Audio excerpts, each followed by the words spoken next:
একটা গ্রুপ 7 জন তরুণ, তাদের মধ্যে একজনকে বলা হয় লিডার, কিন্তু তার দায়িত্ব শুধু সিদ্ধান্ত নেওয়া নয়, বরং 6 জনের কান্না চুপ করে শোনা, তাদের ভয় ঢেকে রাখা, আর দরজার ওপাশে যখন পুরো দুনিয়া দাঁড়িয়ে থাকে তখন সে সামনে দাঁড়িয়ে বাকিদের আগলে রাখে।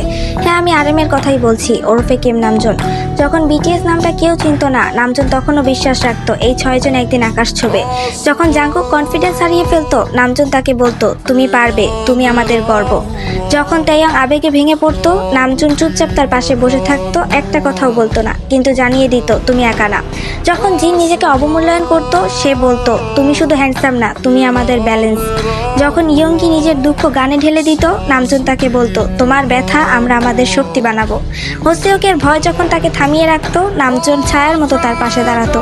আর জিমিনের চোখে যখন অশ্রু আসতো, নামজুন এক ভাইয়ের মতো তার পাশে গিয়ে তার হাত ধরতো। সে কখনো নিজের কষ্টগুলো দেখায়নি, কারণ তার কাছে লিডারশিপ মানে সবার আগে নিজেকে নয়, বাকিদের গুরুত্ব দেওয়া। নামজুন শুধু লিডার না, সে 6টা হৃদয়ের গার্ডিয়ান। তার সেই নিঃশব্দ নেতৃত্ব আমাদের শিখিয়েছে, আলোর নিচেও একজন মানুষ থাকে যার নিজেরও আলোর দরকার।